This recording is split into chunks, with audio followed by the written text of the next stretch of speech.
салом бинандагони азиз ва хуш омадед ба барномаи сархати рӯйдодҳо ки аз рӯзи душанбе то ҷумъа дар ҳамин вақт нашр мешавад.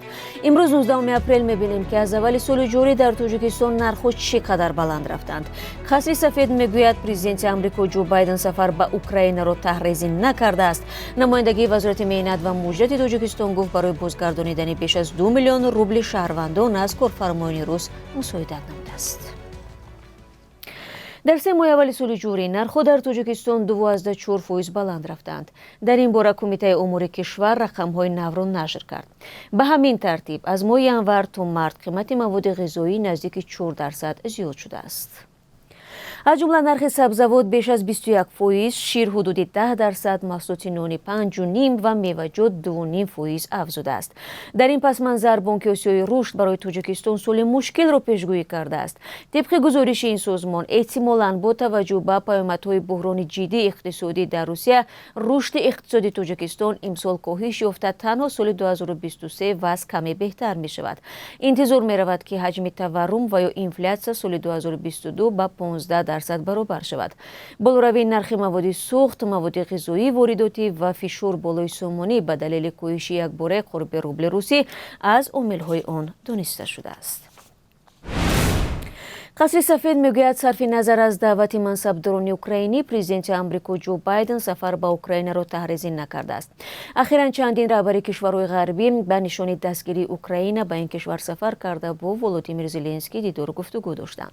қасри сафед иброз доштааст ки ба эҳтимоли зиёд вазири мудофиаи амрико Ллойд Остин ва котиби давлатӣ Энтони Блинкен аз Украина зиёрат хоҳанд кард. дар ҳамин ҳол президенти Украина Володимир Зеленский тасдиқ намуд ки Русия амалиёти густурда дар минтақаи шарқии Донбасси ин кишварро шурӯъ кард. пеш аз он рӯзи душанбе низомиёни украинӣ дар бораи мушакборони шаҳрҳои ин кишвар аз тарафи нирӯҳои Русия гузориш дода буданд. бар асари мушакборони Русия дар шаҳри ғарбии Лвив камаш 7 кас кушта шуда 11 нафари дигар ҷароҳат бардошт. ба қавли ҳомиёни ҳуқуқ, комиссариатҳои ҳарбӣ ба донишҷӯён пешниҳод карданд ки агар ба хидмат бираванд, пеш аз муҳлат дипломашонро хоҳанд гирифт. аз ин донишҷӯёне ки имсол бояд донишгоҳро хатм кунанд, бархеро бо баҳонаи машварат то комиссарияти ҳарбӣ ва аз он ҷо ба артиш бурданд. ҳоло дар Тоҷикистон мавсими даъвати баҳорӣ ба артиш чӣ гуна ҷараён дорад? дар барномаи ахбори озодӣ 3 соат пас тамошо кунед. имрӯз дар барнома ҳамчунин дар бораи боздошту латукуби нашамандони афғон матлаб омода шудааст. маводи мухаддир дар Афғонистон шикоят мекунанд ки толибон онҳоро дастгир карда ба зиндон меандозанд. мақомоти расмии толибон ин иддаоро рад мекунанд ва мегӯянд онҳо мӯтадонро ба муолиҷа мефиристанд. додгоҳи ноҳияи Рашт баррасии парвандаи модари солхӯрда ва хоҳари Ҷунайдулло Худоёров, як фаъоли шабакаҳои иҷтимоиро оғоз кард. мурофиаи нахустин охири ҳафтаи гузашта баргузор шуд. Мавҷигул Ғарибоваи 66 сола ва духтари ӯ Валамат Худоёроваи 34 сола барои захмӣ кардани як сокини деҳаи Яшм гумонбар мешаванд. онҳо ин иттиҳомро беасос ва тӯҳмат медонанд. аз додгоҳи Рашт гуфтанд ки дар мурофиаи аввалин ҷабрдида Алишери Насриддин сокини деҳаи Яшм шунида шуд. Алишери Насриддин хешованди яке аз гумонбарон ба қатли Алиризо Худоёров, набераи Мавҷигул Ғарибов аст. тафсилоти хабар дар вебсайти Радиои Озодӣ гузошта шудааст. аз моҳи оянда парвозҳо миёни Тоҷикистон ва Туркия зиёд карда мешавад. ширкати туркии Turkish Airlines эълон намуд ки шурӯъ аз 21 май байни ду кишвар ҳафтаи 3 маротиба парвоз анҷом мешавад.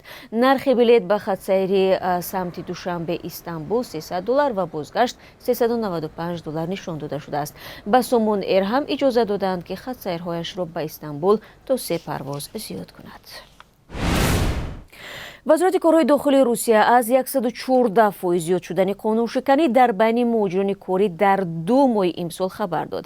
ба қавли манбаъ, дар ин муддат нисбати муҳоҷирон беш аз 55 000 протоколи маъмурӣ тартиб дода шудааст.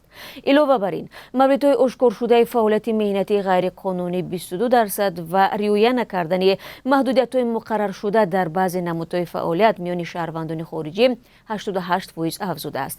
мақомот бар инанд ки ҳолатҳои нақзи қоидаҳои вуруд ба Русия ва буду бош дар ин кишвар ба далели кам шудани рейдҳо бештар шудааст, ҳарчанд худи муҳоҷирон пайваста аз баргузории амалиёти пулис дар маҳалли зист ва ҷойи корашон шикоят мебаранд. бадаҳо муҳоҷири тоҷик барои рӯёнидани маошашон аз корфармоёни рус кӯмак шудааст. Намояндагии вазорати меҳнат ва муҳоҷират дар Русия мегӯяд, соли ҷорӣ 49 нафар зодагони кишвар ба онҳо муроҷиат карда барои гирифтани ҳақмуздаштон ёрӣ хостанд. Ба ҳамин тартиб бо мусоидати намояндагӣ дар натиҷаи музокирот корфармоён беш аз 2 миллион рубли русиро ба муҳоҷирони тоҷик баргардониданд. Намояндагӣ бори дигар ба шаҳрвандони Тоҷикистон ёдрас мекунад, ки ҳатман бо корфармо шартномаи меҳнатиро имзо намоянд. Як нусхаи онро ба шуъбаи минтақавии пулис оид ба масъалаи муҳоҷиратӣ супоранд, то ин ки баъди анҷоми муҳлати патент бидуни убури сарҳад ин иҷозатномаи кор боз барои як соли дигар дароз карда шавад. дӯстони азиз, ҳоло барои шумо оиди қурби асъори хориҷӣ дар Тоҷикистон иттилоъ медиҳам. қурби рубл имрӯз бетағйир буда, тибқи нишондоди Бонки миллӣ 1000 рубли русӣ 154 сомониву 70 дирам аст. ҳамин тавр нархи $1 ҳамоно 12 сомониву 50 дирам ва 1 евро 13 сомониву 52 дирамро ташкил медиҳад. бинандагони меҳрубон, ҳамкоронам соати 16 ба вақти душанбе ва 14 ба вақти Москав ахбори озодиро тақдиматон мекунанд. ман фардо дар ҳамин барнома бо шумо хоҳам буд. рӯзу рӯзгоратон хуш.